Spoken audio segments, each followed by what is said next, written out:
Hello and welcome to a new video on my channel. This is the 25th part of the story, Pandora and the Eternal War. I truly hope you've enjoyed the journey so far, and if you've followed the story up to this point, that honestly means a lot to me. It makes me happy to know that you're having just as much fun listening to this tale as I've had creating it, or rather, having it told, since English isn't my strongest suit. I mean, I can speak it, but when it comes to dramatic storytelling, I don't always feel confident doing it myself. Still, the story is mostly written by me. But enough beating around the bush, let's dive right in. In this chapter, Pandora returns to the Hero Academy, where suspicion begins to stir. The heroes believe she might be something they don't yet understand.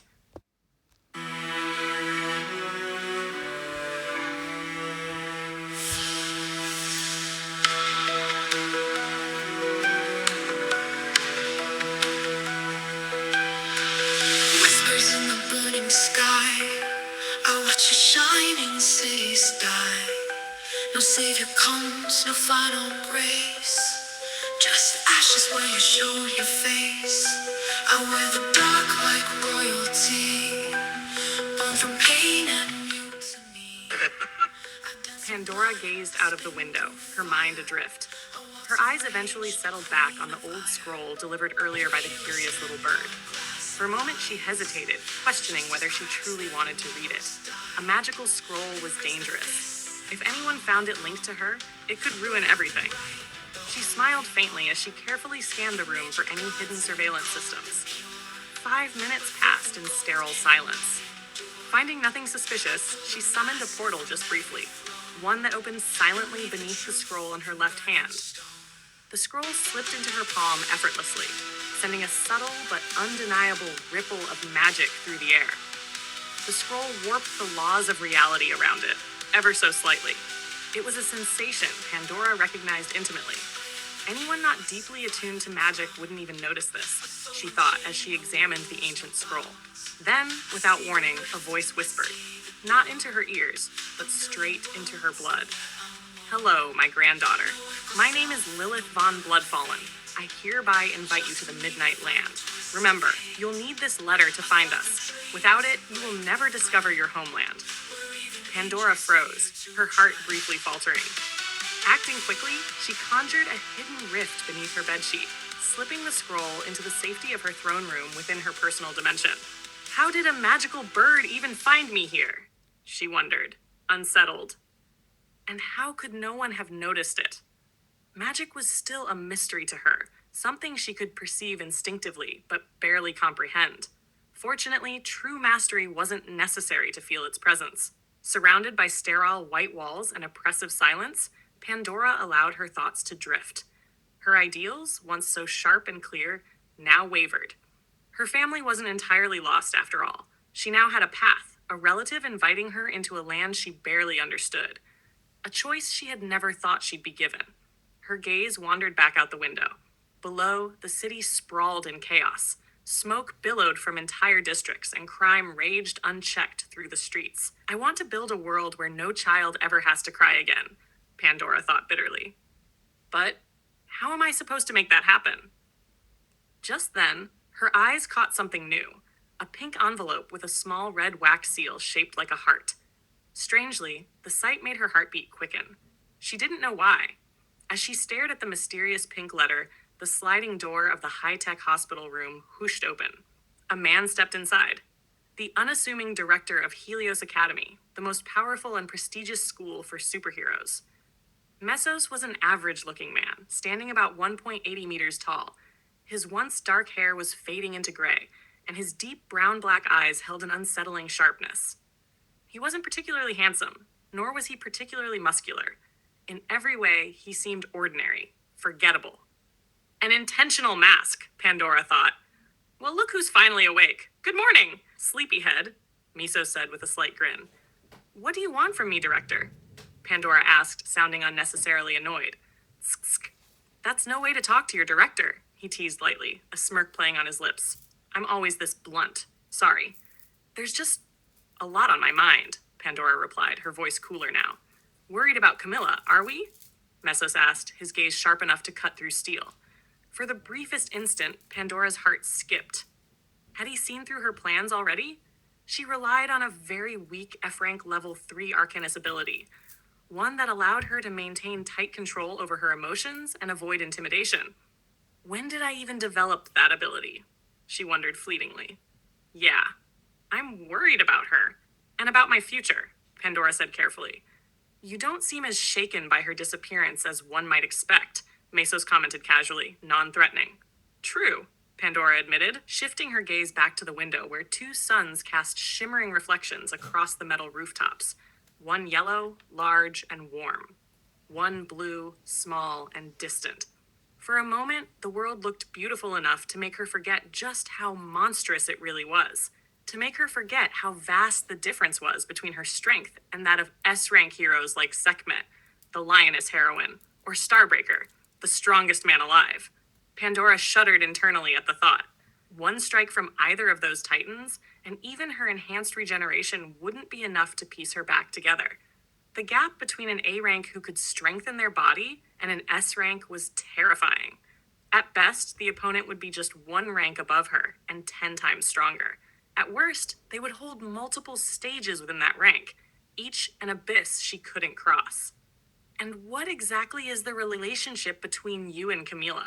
Mesos asked, his tone casual. She's fallen for me. I find her attractive too. That's why we're together. Unless you have a problem with me being bisexual? Pandora responded bluntly. Nope. Just curious, Mesos said, raising his hands in mock surrender. In any case, he continued, we're very eager to hear your full report about everything that happened after you left the academy grounds during the red eclipse. You and Camilla were missing for a little over a month. That's a long story, Pandora said with a small sigh. And I get cranky when I have to repeat myself. So it'd be really nice if I only had to tell it once. I would suggest waiting a bit longer.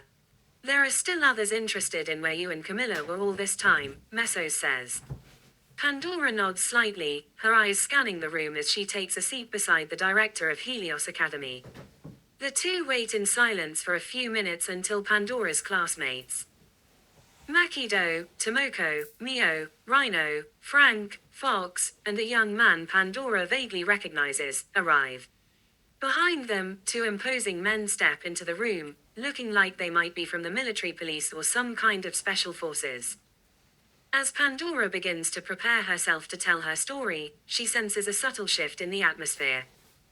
One of the unfamiliar men activates his superpower, and Pandora can feel it like a cold whisper against her mind. She's not sure if it's her own ability to detect lies or her heightened awareness of others' powers that lets her identify it so clearly, but she's certain that these two men are here to assess whether she's lying or not.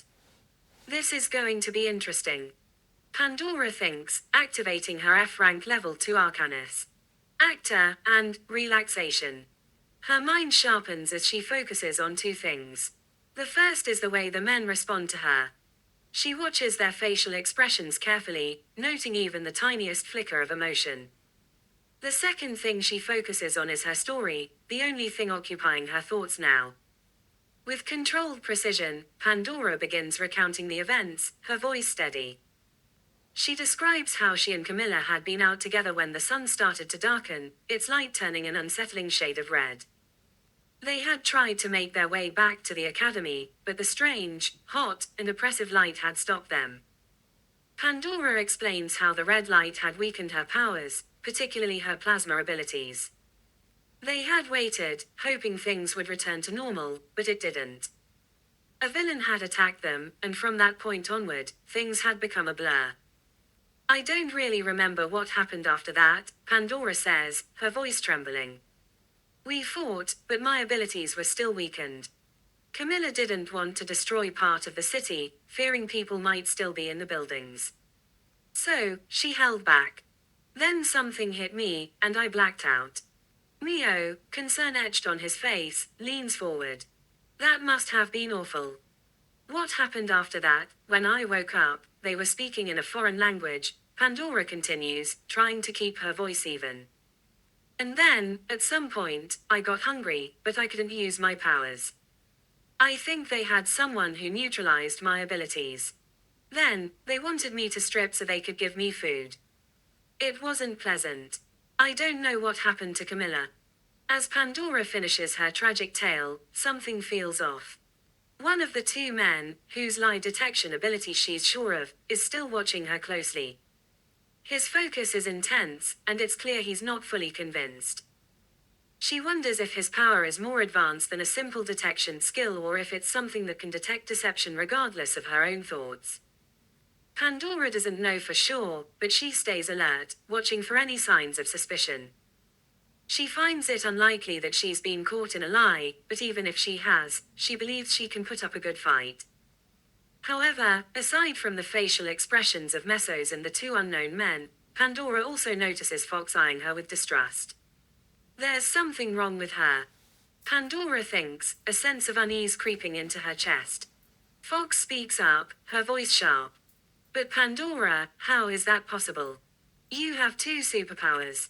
How could they have figured out so easily how to take you out? And didn't you say it was evening? Your powers should have come back by then. Pandora curses inwardly, realizing that Fox has just exposed a flaw in her fabricated story. She quickly tries to think of an answer that sounds plausible. Well, I guess I was more disoriented than I thought, she stammers, offering a half-hearted excuse. But just as Fox opens her mouth to press further, something causes her to pause. It's either the young man, or perhaps something Fox noticed, but whatever it is, Fox decides not to say anything more. Messos, clearly still not fully convinced, stands up and waves his hand. All right, out with you. You've heard the story, now you can all return to your dorms. The director still seems a bit incredulous that he allowed all these students into the room, considering it was only supposed to be him and the two men. But Pandora can feel the tension in the room, the undercurrent of suspicion that hasn't quite dissipated. Pandora looks exhausted, and it's clear she wants nothing more than to retreat and rest. She answers the remaining questions as best as she can, though fatigue starts to show in her voice. When Messos finally bids her farewell, a lingering sense of unease tugs at him. Her story seems airtight, and he has no real reason to doubt her. But still, something about her doesn't sit right with him. Messos walks down the pristine, modern hallways of the Helios Academy's main building. His steps echo through the empty corridors as he reaches his office. He enters, closing the door behind his two guests, his mind still heavy with questions.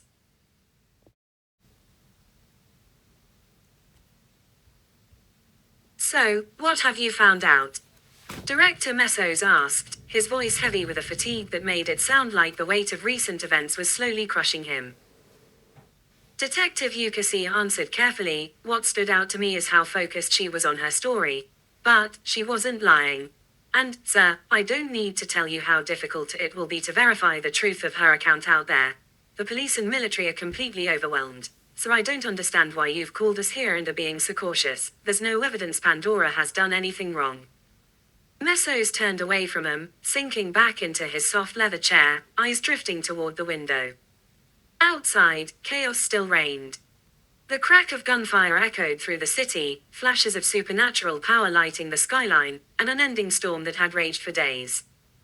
Yukasi remained silent, patiently waiting for the director to speak again. But the pause stretched on. Messos stared out over the war-torn horizon, lost in thought. The world had become so impossibly complex that even those who dedicated their lives to understanding it barely scratched the surface. He had seen more than most, his life spanning nearly 2 centuries, and the only real truth he had learned in that time was how little he truly knew about the vastness of Samaria. It wasn't an exaggeration to say that for every question he answered, 2 more rose in its place. At last, Messos spoke. His voice was quiet, but it carried the weight of command. I just have a bad feeling about Pandora. She seems dangerous. She smiles, but her smile never quite reaches her eyes. There's something hidden, something she's not telling us, and the way Fox looks at her, it gives me the impression that she knows something we don't. What exactly do you think Fox knows? Yukasi asked calmly. It's not uncommon for people like Pandora to appear out of nowhere and become heroes. There are too many villages and cities for us to keep track of. She could have plenty of reasons for not having identification. You're right, Mr. Ukasi, Mesos nodded. Pandora herself isn't the problem. It's where she comes from that complicates things. I spoke to Fox, and according to her, Pandora is something her clan would call a child of chaos. But we shouldn't confuse that with what the Oracle foretold about the child of chaos. These two things are similar, but not necessarily the same. Mesos leaned back in his chair, folding his hands thoughtfully. The Asil clan uses the term child of chaos to describe the offspring of a human and a non-human being. But even Fox isn't certain. She only sensed a faint trace of chaos around Pandora, and that might have been an illusion. Chaos is stranger than we think, stranger than anyone thinks. So, are you saying Fox can detect whether someone is a child of chaos or not? Ukasi asked, visibly intrigued. Yes and no, Mesos replied. The term child of chaos is broader than the prophecy alone would suggest. I trust you'll keep this confidential. We could be wrong, Fox could be wrong, and if Pandora isn't a child of chaos, but simply has some unknown link to it, we might only frighten her. And that's the last thing I want to do to a potential hero. We need heroes right now, desperately. Then you want us to keep an eye on her, and if we notice anything unusual, report it to you. Is that correct? Asked Ukasi's partner. Exactly, my dear, Mesos nodded. We don't know what a child of chaos is truly here to do, but if Fox is right, there's a very real possibility that there's more than just one out there. Maybe the one from the prophecy exists, but maybe there are others, too. He paused, clearly aware of how little they truly knew about these beings. They only had Fox's word to go on, and even that wasn't confirmed. But Mesos believed her. She had no reason to lie, especially not to him, not when he'd offered her sanctuary, and not when he'd chosen not to have her arrested for attempting to kill 20 students. He laid things out plainly for the two agents, explaining what he wanted and what the situation truly was. On one hand, he couldn't say for certain how a child of chaos was born. But he wouldn't be surprised if there were more out there than anyone realized. After all, this world was not just home to humans. There were vampires, elves, dwarves, fae, and countless other beings that defied easy categorization. This world, Samaria, was simply too wild, too vast, and too layered in mystery to make blanket declarations like, that's impossible. Perhaps Pandora did carry chaos energy. Perhaps it had nothing to do with her origin at all. And with that quiet understanding, the three men reached an agreement. The two agents turned and left the room, leaving Mesos alone with his thoughts once more. Chapter. The letter at the same time, Pandora stirred once more in the sterile white of the infirmary. Confusion flickered across her face, not because she had woken up, but because she had no real reason to. She hadn't exerted herself much, certainly not enough to justify this deep of a sleep. Even stranger, her regeneration had clearly been halted. That meant someone had healed her. Who it was didn't matter. When it happened, even less. But given that she had been talking to her classmates earlier without any visible wounds, it must have happened during the day she conveniently slept through. She had hurt herself deliberately, painfully, efficiently, just to sell her cover story. A believable injury for a believable lie. As expected, she ignored all questions about how her mission had gone. Once she received clearance to leave, Pandora exited the infirmary with a stack of unopened letters in her arms. She walked briskly toward the student dormitory, one envelope already clutched tighter than the rest. Curiosity gnawed at her. Halfway there, she gave in. She tore the envelope open with a quick flick of her thumb. Dear Pandora, I know you don't really agree with the methods of superheroes. That's exactly why I'm so curious to hear your perspective. Talking to you always feels refreshing, even if I get the sense you're living in a world entirely your own. It's kind of charming. You ask me my name repeatedly, and then apologize when you forget other people's. You're brutally honest, wildly direct, and somehow, a wonderful person. What the hell? Pandora blinked in surprise. This is actually a love letter. Of all the people in the world to write her one, this was not who she expected. The words unsettled something buried deep, something she hadn't noticed before, something she couldn't quite name. So she kept reading. It was from Darwin Nova, one of the 3 candidates for the inheritance of the powerful Nova Corporation. He was absurdly wealthy, no doubt about that, and undeniably attractive. But what caught Pandora's attention most was the mystery surrounding his arcanus. It had no known details. A complete secret. Officially rated A rank, but that told her nothing about its nature, nothing about how it worked. The sheer level of secrecy meant one thing: it had to be powerful. Dangerous. Why the hell didn't I notice that before, she muttered as she walked. This realization only reinforced the conclusion she'd already reached. Camilla had to become a chaos vampire. It was the only way they'd stand a chance against what was coming. She'd need to prepare her for the transformation, and fast. If I do it, she'll be comatose for at least a week.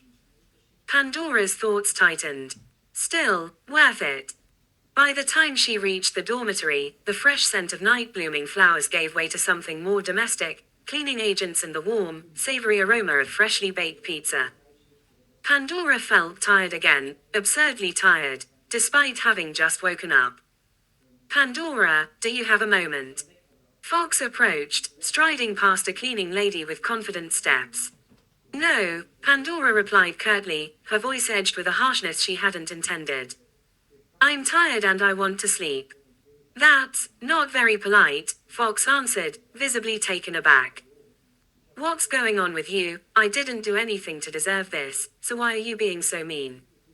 Pandora stopped, sighed, and dropped the mask completely. I'm tired, she said, her voice darkening. And I don't like you, Fox. You're a liar. A fake. I know you're no hero. You never will be one. The moment I saw you, I smelled it, the blood on your hands. You're a murderer, not a hero. She brushed past Fox without so much as a glance. Just as she reached the stairwell, Fox called out again. I'm not trying to hurt you, but maybe, just maybe, you should try being more open. You'd be surprised what a little honesty could do. Pandora froze. Something cold gripped her spine. What the hell do you mean by that? Her voice was low, dangerously low. I don't know why you won't talk about it, Fox said, her tone turning cautious, nervous. But we can help you. I even spoke to Mesos. He said he'd be willing to help you, if you're struggling. Fox's gaze met Pandora's, and instantly, her blood turned to ice. For a single heartbeat, Pandora's eyes became something else entirely. A flicker of sheer, murderous instinct passed through them. Fox saw it. Felt it. It wasn't rage, it was calculation. The kind of cold that preceded violence. The kind of presence that reminded her of Queen Aisha, the infamous assassin queen, the hero slayer herself. Fox's gut screamed. If she strikes, I might not survive. Oh God, why is she so furious? I didn't say anything wrong. I didn't betray her, but the moment I mention I told someone something about her. Fox's thoughts spiraled. She's ready to kill. Pandora, too, was doing the math in her head. If she calls in an S-rank hero because of this, I'm screwed. She considered silencing Fox. Right here. Right now. I could make it look like an accident. Do I have a convenient arcanus for this? Her frustration boiled, more at her own uncertainty than at Fox. She had so many powers, she couldn't even remember which ones were active. This is the moment, this one, singular choice, where Pandora's decision fractures the timelines, or rather, the infinite futures that could be.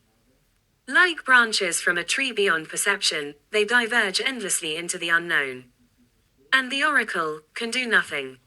She watches, helpless, as the futures warp and shimmer, no longer clear but distorted, like viewing through a veil of water.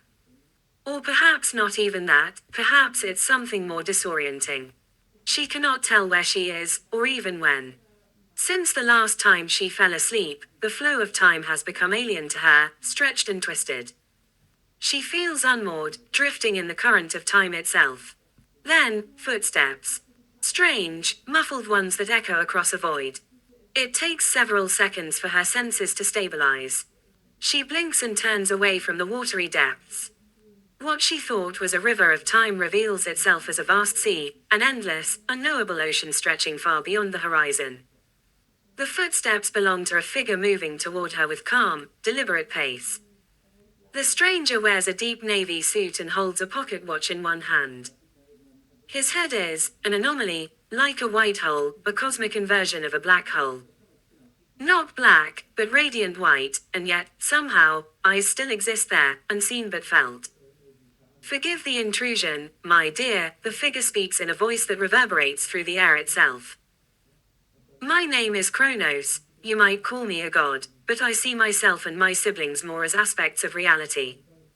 The being radiates an ancient presence, one older than time itself.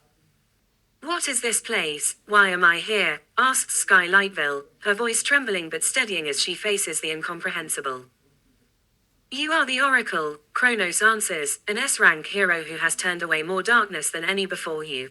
Why you are here is simple. You left your world the moment I chose you as my apostle. In doing so, your power shattered through to X rank, and you transcended your world. He speaks with an ease that borders on unsettling, as if this entire scenario were perfectly natural. Sky gathers her thoughts and looks around. She stands on a beach that isn't truly a beach.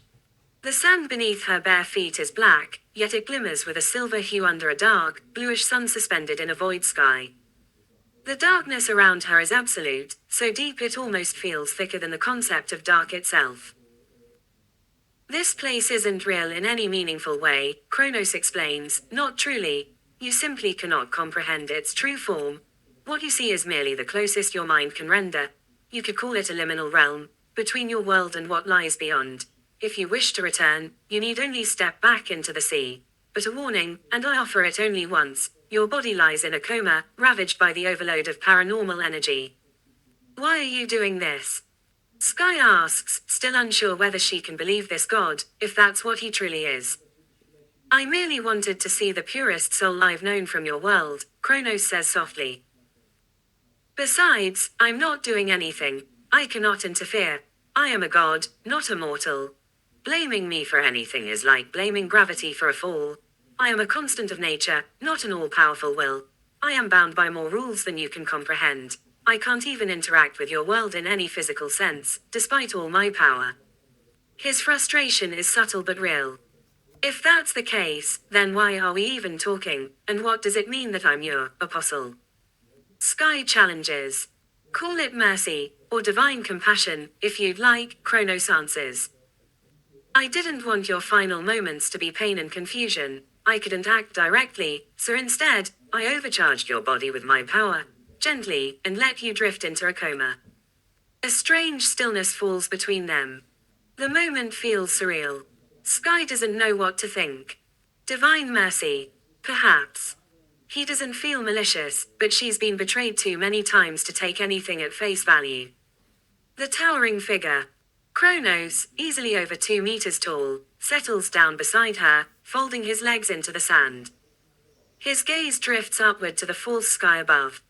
You know, he says after a pause, I've truly enjoyed watching your journey. He sounds less like a god now, and more like an old friend. You're the god of time, right? Don't you see all of it? Past, present, future, at once. Sky asks, curiosity breaking through her caution. No, he says simply. I am the concept of time, but I'm not omniscient. In fact, you and I see about the same amount of the future. For a moment, Sky feels at ease, as if she's found someone who understands, someone who won't demand anything of her.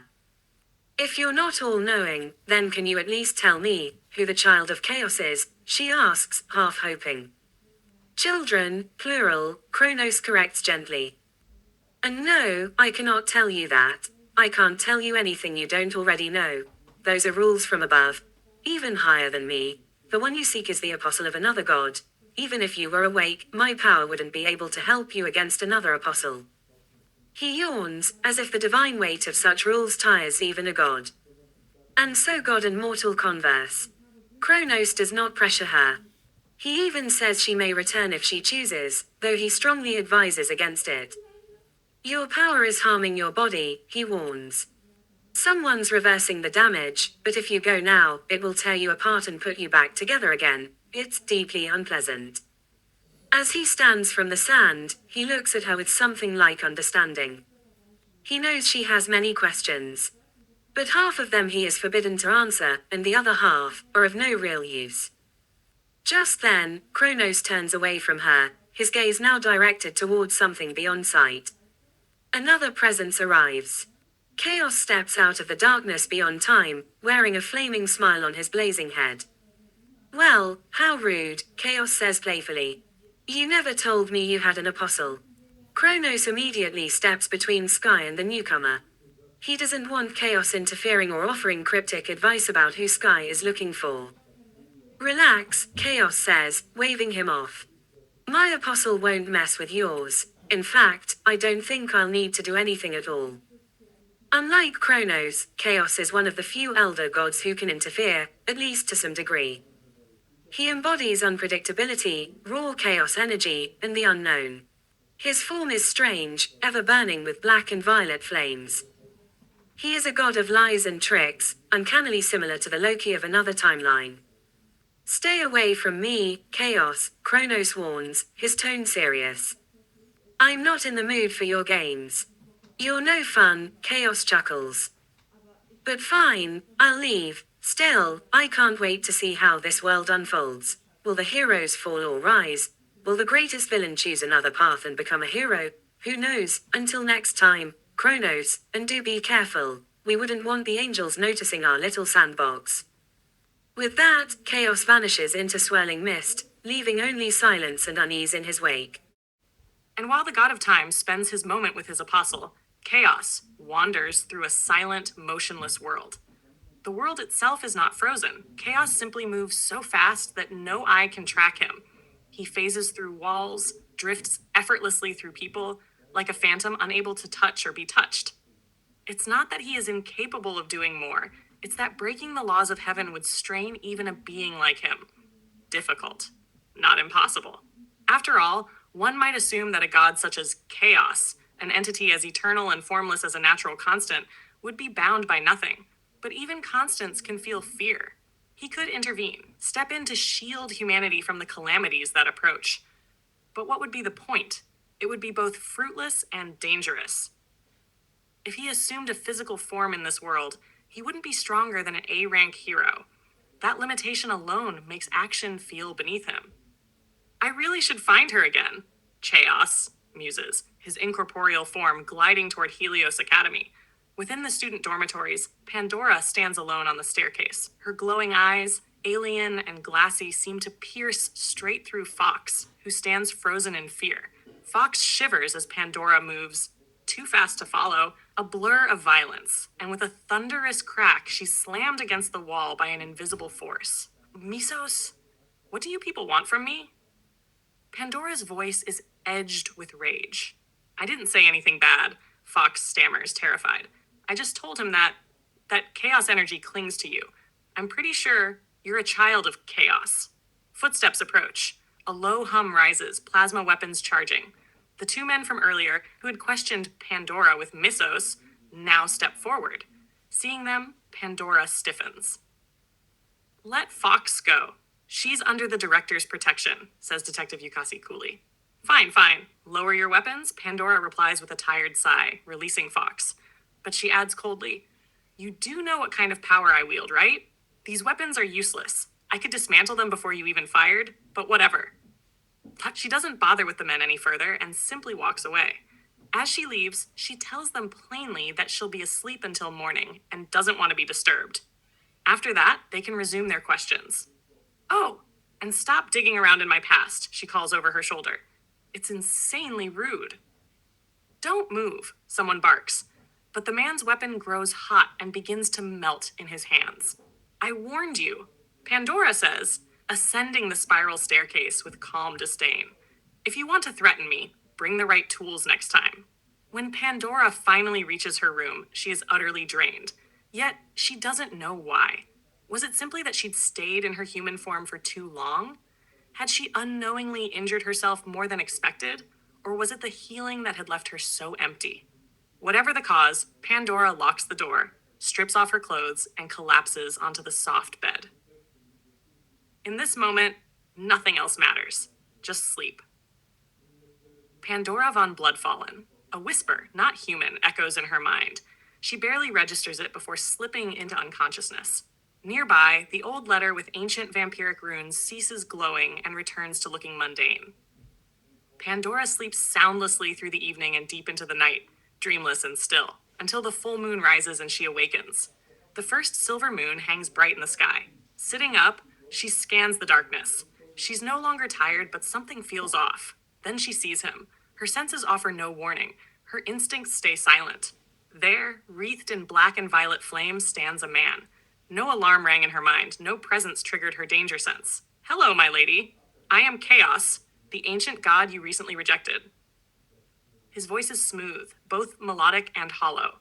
"But I've come nonetheless to offer you my power, so long as you keep me entertained." Eyes and a mouth, shaped from ethereal violet flame, flicker into view. The rest of his body is cloaked in an elegant black suit, his face hidden in shadows.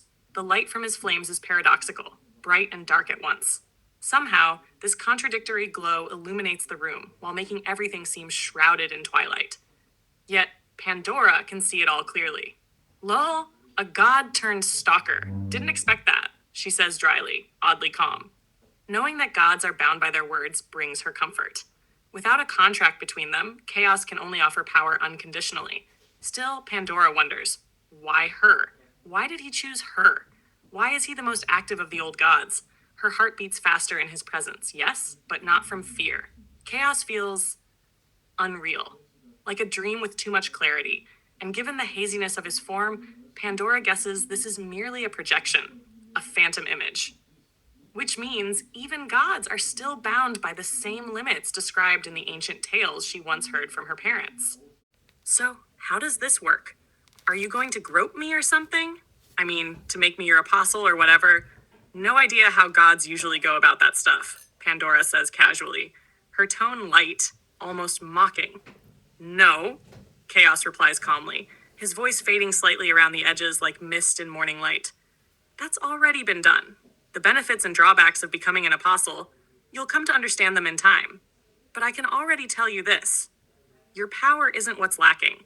It's the way you're handling it. If you want to wield multiple powers at once, you'll need to bring harmony between your soul, your body, and your Chaos Arcanus. Osmosia." He pauses, then adds with faint warmth, "I would suggest accepting your aunt's invitation and visiting the Midnight Land. It will help. You have more than enough time. And as for your question, how long you'll live? Don't worry. Lifespan isn't a matter of the body, but of the soul. And yours is very strong. Exceptionally strong. I wish you luck in life. I hope we meet again someday." With that, Chaos begins to fade, his form gently dissolving into nothingness. So it's true. Gods can't remain long in the world of mortals, Pandora thinks, her mind sharp but her heartbeat quickening. Her thoughts drift away from Chaos, something she can't control, and towards something she can influence. The upcoming interrogation. What should she say next time? If she gives the same kind of answer as before, if she focuses too much on any one detail, it might raise suspicion. Her disguise isn't perfect. I could tell them a half-truth, she considers warily. I could claim that my Chaos Arcanus lets me copy and modify other people's powers, my own included. After all, they can't prove whether I'm lying or not. I hope. And so, the strange night in which a god had come to visit passes by.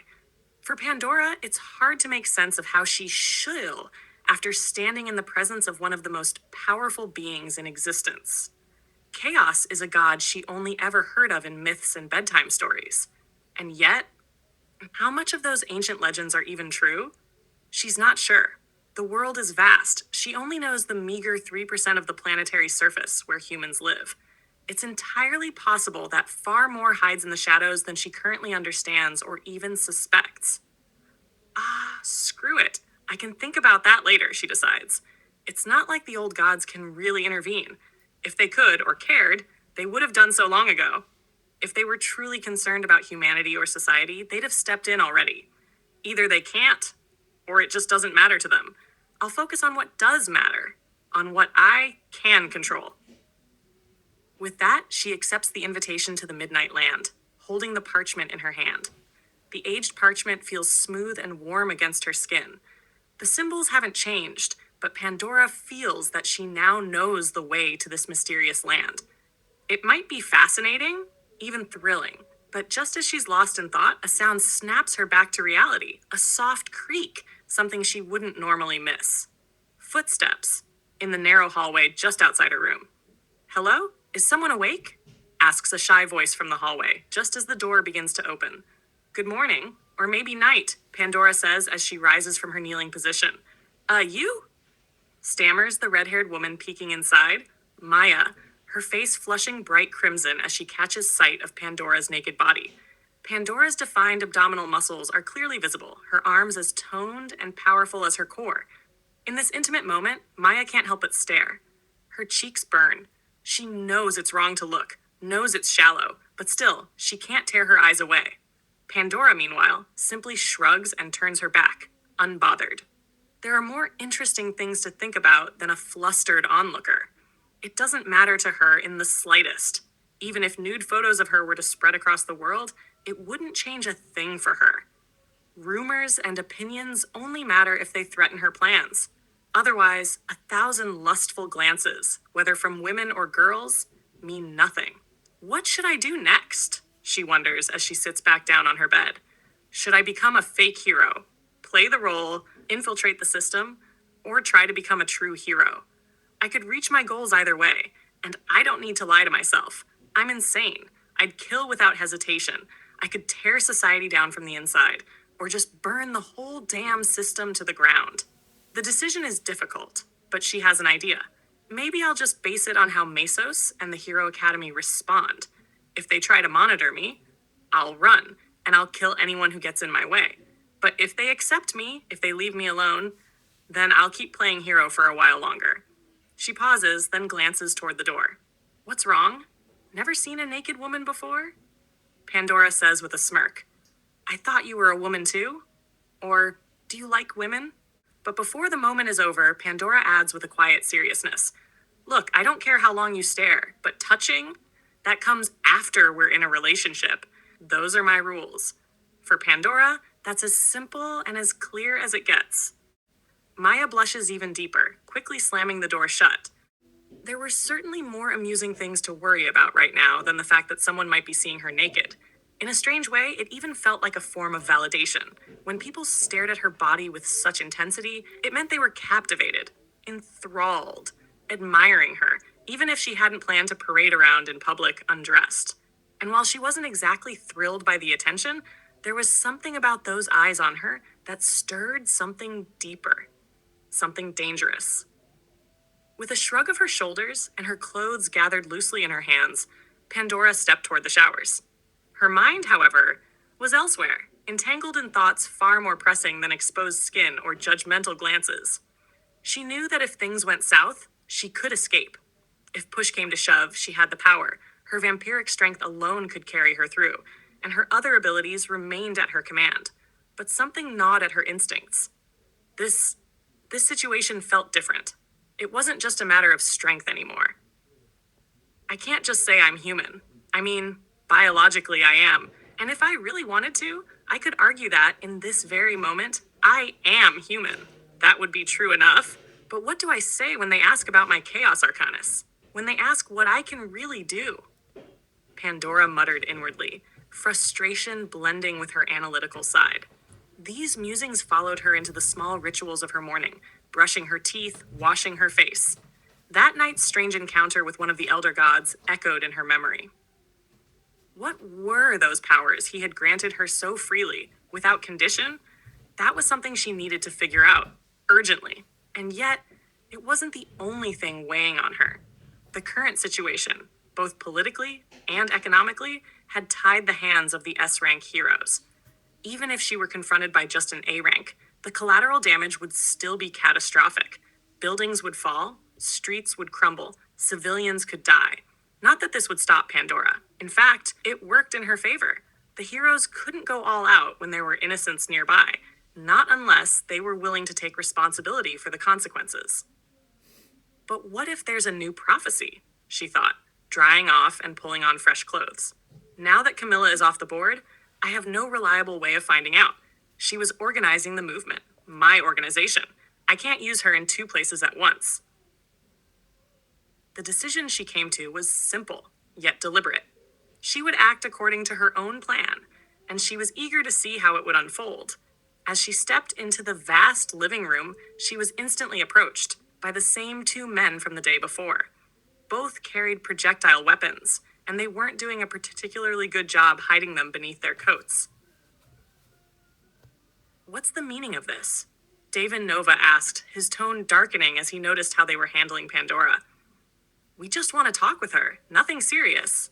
It doesn't concern you, Sir Nova, replied one of the suited men calmly. Pandora wasn't sure if the man speaking was Sukochi or someone else. In the end, it didn't really matter. What caught her attention more was the respectful way they addressed Davin. That said something. What the hell is his Arcanis? Pandora wondered, glancing between Sukauchi and Davin. We're just going to reprimand her for a minor offense. Everything's fine, said the other man in a suit, trying to sound nonchalant. They think I'm a villain, Pandora said bluntly, without flinching. Because I snapped and attacked Fox. She said something about me. Something that, depending on how racist your laws are, could land me in prison. What exactly is that supposed to mean? Davin asked sharply. I could say I'm not really human, Pandora replied, her voice softer now. I've always been different, but it's not as glamorous as it sounds. People fear what they don't understand. I hoped the heroes here would be different, that they wouldn't be like the rest, but I guess that was naive. They're afraid of me, because they don't understand me. What did I expect walking into this place? I won't allow this, Davin snapped. If she doesn't want to go with you, then you have no right to drag her away against her will. Do you have any proof she actually broke the rules? Sukauchi, we should leave, said the other agent, sounding tense. That's enough, Sukauchi muttered, clearly annoyed. These are just orders. We're not here to humiliate her. He turned to leave, right as Fox entered the room. Seeing the tension in the air, she immediately stepped between them to de-escalate the situation. She quickly explained that Pandora was a child of chaos, a being whose abilities could potentially manifest in an endless number of forms. There were no clear rules governing her powers, no simple structure. She was born with them, and they defied categorization. Just as an example, Fox said nervously, my father has the ability to grant powers to other people, and I honestly don't know what kind of Chaos Arcanist Pandora has. That's why all this caution, I suppose, makes sense. That still doesn't justify robbing someone of their freedom, Davin countered firmly. Just because someone might possess unimaginable powers doesn't mean we have the right to force them to reveal everything. Pandora surely has her reasons for staying silent. Pressuring her like this, it's wrong. And with those words, something soft bloomed in Pandora's chest. A flicker of warmth, a quiet light that felt like the first rays of morning sun. She smiled on the inside, and the warmth gently flowed through her chest like a ripple of golden heat. Video 25, page 9. I understand that, but it's simply too great a security risk not to know what Pandora's ability is, Fox said more firmly now. It was clear which side she had chosen in this conflict. Pandora didn't like it, though she'd expected it. And now, in this very moment, the temptation to steal Fox's Arcanis surged like a wildfire in her chest. The urge to snap her neck and rip that powerful ability from her was nearly overwhelming. But thanks to the intense training of her childhood, Pandora managed to shove those dark desires aside, burying them deep within. I won't allow this, Davin burst out, only to freeze mid-motion. Sorry, but that's not your decision to make, Davin, Fox replied sharply. Once a loyal member of the radical and expansionist Asylum clan, she had now defected to the side of the heroes. There was a flicker of pain in Fox's eyes as she activated her power on one of her former classmates, but she saw no other way to quickly resolve the situation. Pandora's eyes rested on Davin's frozen form for a moment. And then, the unexpected happened. Despite the halted world around him, Davin Nova began to move. Slowly at first, like a clock unwinding against resistance, then faster, until he moved almost at normal speed. The shock in Fox's expression confirmed it. This shouldn't be happening. Pandora's own eyes widened in disbelief as she sensed something new within him, something she had previously missed or failed to understand. In his chest, a vibrant green-golden sphere of power pulsed brightly, like a miniature sun. And then she realized what it was. It took her breath away. Adaption. The ability to evolve in real time, to overcome any power used against him. How is it even remotely fair, Pandora thought bitterly, for someone to have a power like that? But that wasn't what terrified her the most. It was the obscurity of the ability. Even with her power to analyze other arcanists, she could extract no more information beyond that single word. Adaption. It was too vast, too foreign. Her analysis flickered and failed, giving her only headaches in return. And yet, she couldn't stop trying. That wasn't very nice, Davin grumbled, stepping free from the lingering haze that clung to him. That's enough, Pandora said quickly, trying to diffuse the situation. I've got this, Davin. And in that moment, she was glad Davin Nova had fallen in love with her. It would make it much harder for the others to get rid of her. Someone would start asking questions if she didn't come back on time. That offered a sliver of comfort, yet also reminded her. She had no idea how to respond to his feelings. It wasn't that she found him unattractive. It was worse. She didn't know what she felt, or even how to feel. What should I do? She wondered, her thoughts beginning to spiral as they exited the student residence and stepped into the crisp morning air. Deciding what path to take wasn't simple. Becoming a hero had always been a means to an end, a way to get close to the heroes, to observe their weaknesses. But perhaps that illusion wouldn't last much longer.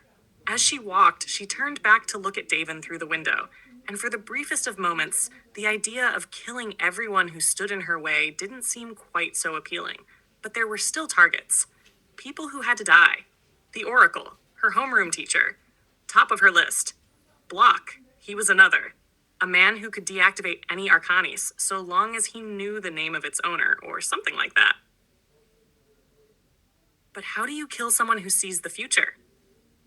Pandora mused. Then, she smirked. Got it. If she simply spread information about what the Oracle could do and where it was hiding, others would do the job for her. No one liked the idea of someone peering into their future. All she needed to do was lend someone else her hand to strike the final blow. She chuckled softly to herself as they moved about 15 meters away from the student dorm. Her mind was already spinning schemes as they approached the building where the interrogation would take place. She couldn't remember if she'd had this idea before, but no matter. For now, there were more urgent things than the Oracle. Now she stood in front of the headmaster's office. The school smelled faintly of flowers. In the distance, the city had calmed surprisingly fast. There was no more sign of battle, no echo of chaos. So how do we do this? You're going to judge me for something you don't understand? Pandora asked with a biting sarcasm. No, I wouldn't do that, Mesos replied calmly, gesturing to the chair in front of him. Won't you sit? Tea? He was being overly polite. Too polite. Pandora studied him with laser focus. Something was wrong. From the moment she'd stepped into the room, she'd felt it. But what? She showed no outward sign of her suspicion and sat down gracefully. She sniffed the tea. Nothing unusual. But still, she hesitated. Then she decided, in her vampire form, she could neutralize most toxins. She trusted her body to handle it. As the soft violet light washed over her skin, she altered its appearance with her Arcanis to prevent it from reflecting. Her hair didn't turn white. She intentionally suppressed that change. The only thing that transformed was her internal biology, her organs, her senses, her stomach, all becoming something inhuman. Yes, I'll take a cup of tea, but tell me, why mock me over my past? She asked seriously. I understand I shouldn't have attacked Fox, but I'm sensitive about that part of myself. Yes, I wanted to speak with you about it. I'm sorry if we came across as too invasive, but we can't just ignore this kind of information. How we treat you going forward depends on your cooperation. I don't want to rein you in, but this is for your own good, Mesos replied, still overly friendly. Pandora's eyes swept the room again. The feeling deepened. Wrongness. She closed her eyes and extended her senses outward. I assume I don't need to say that I'm not human, she said softly. The rest, anyone could guess. I wasn't exactly welcomed warmly. And there are plenty of reasons why I've been careful. Humans have slaughtered each other for less, and they fear what they don't understand. Chaos is something you people don't understand. You're right, humans used to be like that, but now those kinds of problems have mostly been erased, Mesos replied gently. If you didn't want to show what you are, maybe you should have chosen a different path than that of a hero. It was only a matter of time before someone noticed. Pandora's tone turned sharp. Are you ignorant or just naive? If I'd revealed what I was or what I could do, they wouldn't just have feared me. They would have hunted me, dissected me. I'm not insane enough to wish for that fate. Experiments on people, especially someone like you, are illegal.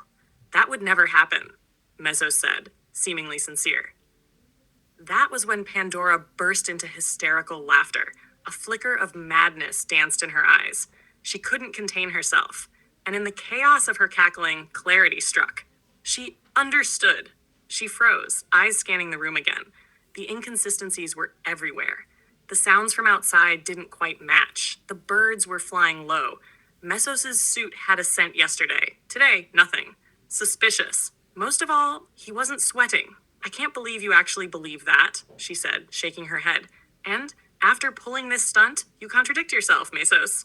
I expected more from you heroes, but you're no different than the rest. You're so blinded by your own ideals, you can't see the corpses your golden cities are built on. You don't understand the darkness of this world. What do you mean I contradict myself? Mesos asked cautiously. Oh, nothing. Just that you should have picked a better method to trap me.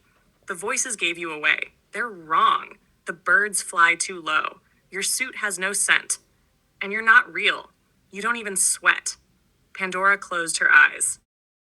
She closed her eyes. Silence fell. A heartbeat passed.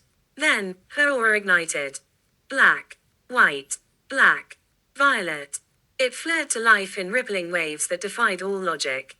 It was blinding and void-like all at once, a paradox of light and darkness wrapped around her body. The ground beneath her feet trembled. The air itself recoiled. And the world began to shatter. Cracks split the sky, jagged and glowing like fractures in glass. The trees twisted, dissolved into ash, then into nothing. Structures bent in impossible directions, pixelating, unraveling like they were never truly real. Time faltered. Space collapsed. The rules that governed everything tore apart as her presence swallowed them whole. With a soundless scream, the artificial world, crafted by another hand, a fragile illusion, broke like a mirror struck by truth. That was intense. I never imagined it would feel like that to break through a world, Pandora said as she suddenly reappeared in reality, completely unharmed. Despite the abrupt shift in surroundings, Pandora remained composed. She now stood at the center of a small grove, surrounded by the instructors of the school, Mesos and the two agents among them. What in Ark's name? Lady Ruadale began, but her words were cut short as she coughed up blood. Oh dear, I'm so sorry, Pandora said, casually turning toward her. I only meant to break your little fictional world. How did you do that? Mesos asked sharply, his tone serious and focused, his earlier politeness now entirely gone. Pandora tilted her head slightly, thoughtful. She didn't look at him directly, letting her gaze drift over the gathered instructors. Lady Ruadale, Lady Kama, and Block were all present, along with a few other teachers whose names she couldn't quite recall. Ruadale was clearly out of commission and weakened. The rest, not a threat, not unless they went all out. I was just curious, Pandora said honestly. What would happen if I released chaos inside a fake world? Honestly, I didn't expect whatever that was to happen. I thought it would be like bursting a little soap bubble and simply slipping out. But apparently, it didn't work quite the way I imagined. She paused, then added with surprising sincerity, maybe you should take her to the infirmary. It would be a shame to lose such a competent teacher. What happened to you that turned you into this? No one's born like that, Mesos said quietly, glancing at the girl who had just casually shattered a world. The memory of what he had seen lingered, her body swallowed by darkness, her aura erupting in impossible colors. And the moment reality itself had rejected the illusion she was trapped in. The false heroes happened, Pandora said coldly. My loved ones were destroyed by people like you. She extended her senses, scanning the distance. 2 A rank heroes, 3 S rank, all in this city, none near me. I'm truly sorry to hear that, Miso said, and he meant it. Too late for apologies. My life has already been shattered. And you're no different than the rest of those heroes. You fear what you don't understand, so you try to cage it or kill it. As her anger flared, so too did her aura. Black lilac flames burst from her body, dancing like smoke and lightning. The very air around her thickened, pressing in from all directions. Those nearby found it harder to breathe, as though the world itself recoiled from her presence. The flames gave off a strange glow, bright yet dark. Looking at them stirred something primal, a fear of impossibility. This wasn't magic bending rules. This ignored the rules altogether. Shit! Lady Ruidale groaned before collapsing, blood spilling from her lips. Lady Kama was at her side in an instant, supporting her. We don't want to hurt you, Mesos said, raising a hand in peace. This was all just a precaution. I'd rather talk, like civilized people. Oh yes, because tricking someone into a fictional world and interrogating them is so civil, Pandora said sarcastically. Maybe if you had come alone, I might have believed your words. But now, it feels just like the others. You're scared of me, and you want to make me disappear. She snapped her fingers. Dozens of glowing plasma spheres shimmered into existence in the air around her, humming with restrained energy. The tension in the grove rose sharply. Her aura flickered more violently, flames coiling and lashing out like serpents made of chaos and fury. And then, at the worst possible moment, a gunshot rang out, cutting through the dead silence. Mesos barely had time to process what was happening before all hell broke loose.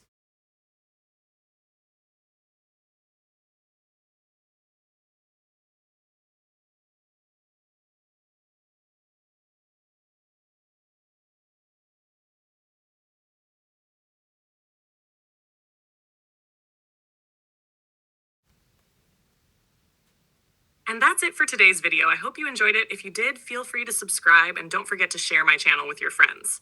Over here on the left, you'll see the link to my latest upload, and on the right, you'll find a direct link to the playlist. Thanks for watching. I really hope to see you in the next one. How will the conflict unfold? Until next time, take care and goodbye.